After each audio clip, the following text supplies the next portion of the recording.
dar um pulinho no Vasco da Gama? O Lucas Pedrosa vai trazer as informações do Gigante da Colina. Vasco na tela da Band. Pedrosa, cadê você? Vamos lá, Lucas.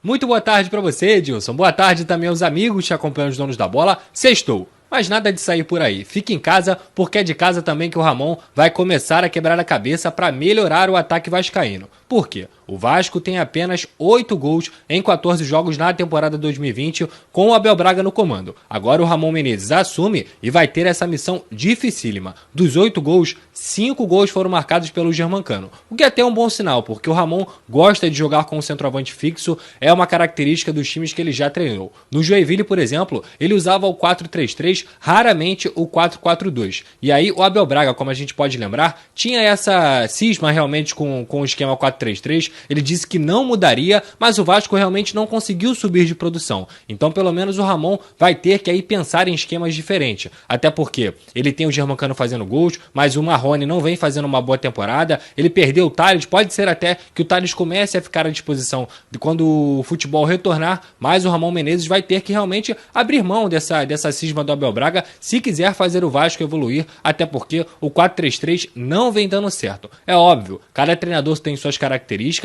mas pelo menos nesse esquema o Vasco estava jogando muito engessado. E aí no Campeonato Brasileiro, que tem adversários mais fortes até do que o Campeonato Carioca, onde o Vasco não conseguiu se sobressair, essa abertura aí do esquema, essa cabeça mais aberta vai ser muito importante. Mas essa é uma grande missão para o Ramon. Lá na zaga, o Vasco tomou apenas 10 gols. Não é um número ótimo também, mas também está longe de ser ruim, então eu acho que é um setor mais tranquilo aí para o Ramon. Ele vai ter que trabalhar isso, até porque a torcida pede muito, por exemplo, o Ricardo Graça na vaga do Wehrley, que é o outro zagueiro que joga do lado do Castan, mas ele é canhoto, assim como o Leandro Castan, e aí fica essa resistência. Vamos ver também se o Ramon vai abrir mão disso. E uma coisa muito importante que o Abel Braga implantou nesse time foi o Andrei de primeiro volante. Será que o Ramon vai continuar com esse garoto? O que eu sei é que eles são muito próximos, até porque o Andrei é um dos caras que sempre treinava falta junto com o Ramon, então pode ser que pelo menos o garoto continue aí no time. São as dúvidas, as perguntas do torcedor vascaíno para saber como é que vai ser o trabalho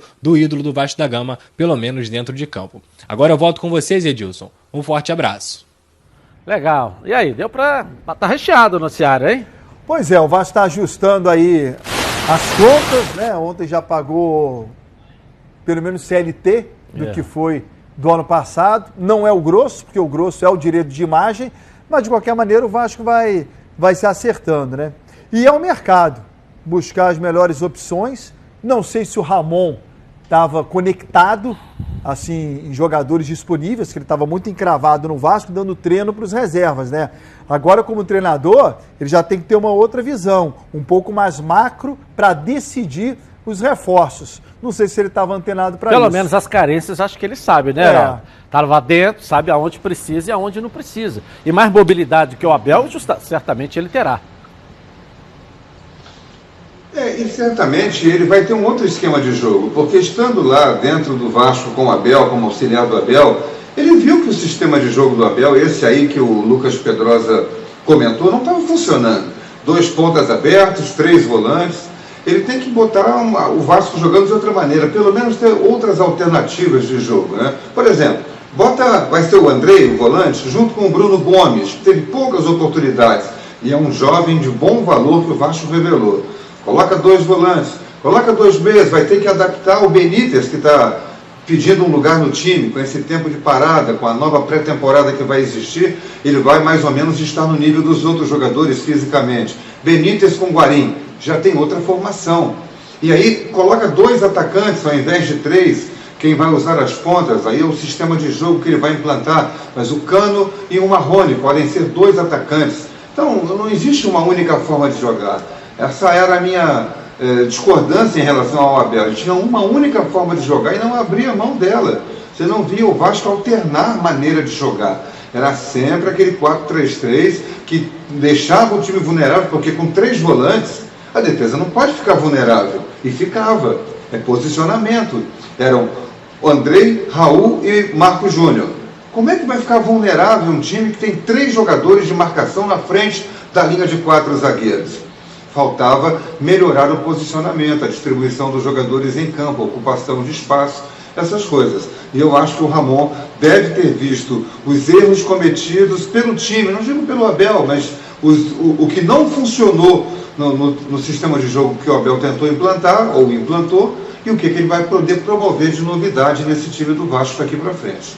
E ele tem o Carlos Germano do lado dele ali também, que é um treinador. Os dois, aliás, ficavam juntos na cabine, assistindo os jogos. E com a experiência dele, não só de treinador, mas como ex-goleiro e até de seleção, né? Mas será que o Ramon, que trabalhava lá, não comungava das decisões do Abel? Porque a gente está pensando, né? O Heraldo está pensando no esquema de jogo do Ramon completamente diferente daquilo que o Abel usava. Só que o Ramon trabalhava com o Abel. Não, mas o auxiliar direto é o Leomir. Então, quem o Abel confia, ouve toda hora, é o Leomir, então, que é o auxiliar dele. O Ramon e tantos outros são funcionários. Para ajudar. Ele ajudava ali. Precisa dar um treino técnico para os atacantes, cobrança de falta. Ele vai lá e faz isso. Ele não dava, com certeza, nenhum tipo de opinião sobre o esquema tático com Abel e Leomir. O Edilson lembrou muito bem. Leomir é que era com quem Abel ficava trocando informações ali.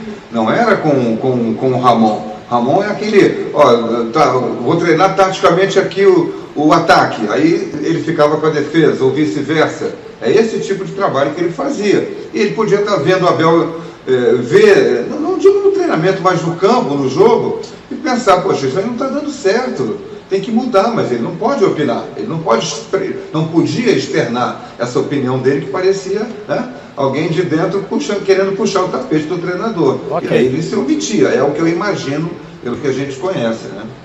Ok, vamos dar um pulinho no Botafogo agora com a Débora Cruz, a nossa Band de Beleza do mundo, a lançar um aparelho de 4 lâminas descartável. Supermax, qualidade consolidada em mais de 150 países.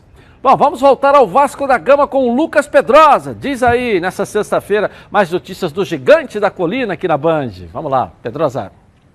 Voltei, Edilson, rapidinho, porque vai ocorrer uma mudança muito importante nos treinamentos dos profissionais do Vasco da Gama. Antes, o clube treinava no CT do Almirante, alugava o espaço, já estava lá há muito tempo, desde 2018, mas agora, com o CT, pelo menos uma primeira parte onde vai receber os profissionais, já ficando pronto com as obras avançadas, o Vasco, quando voltar a treinar, vai primeiramente ficar em São Januário, enquanto o CT próprio não ficar pronto. Ou seja, o Vasco não treina mais no CT do Almirante a partir de agora. Vai trabalhar em São Januário, no campo anexo, como foi, por exemplo, em 2017, e depois, quando o CT próprio ficar pronto, as obras do primeiro campo e todo o departamento ali para receber os profissionais, o Vasco vai agora já treinar na casa própria, que teve muita ajuda, principalmente dos seus torcedores. Agora eu volto com você, Edilson. Forte abraço aí.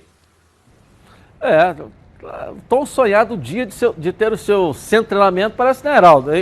Ô, Barão, parece que está chegando, né? Mas aí o Vasco volta a treinar em São Januário, que é o local onde o Vasco vai realizar os jogos. Aí acaba maltratando o gramado. É um lugar mais longe de onde a maioria absoluta mora, porque os jogadores... No campo anexo, Barão. Campo anexo. Mas... Campo anexo. Você acaba... tem o translado... Que é aquele atrás ali das cabines. O treinamento seria ali atrás. Mas depois que atrás treinamento... é pequeno ali. Ali é muito pequeno. Ali é quase uma dimensão maior de society. Ali que vai treinar. Não é um lugar, o campo ideal. Ninguém faz coletivo mais. E tem um centro de treinamento que vai ter um baita de um campo. Tem mais 11 contra 11. Os treinos hoje, Edilson, são um campo reduzido, ali 40 metros, que eles tentam simular o que acontece no dia de jogo, com o time todo na retranca, um time apertando o outro. Não tem mais 11 contra 11, é muito raro ter um coletivo de 11 contra 11.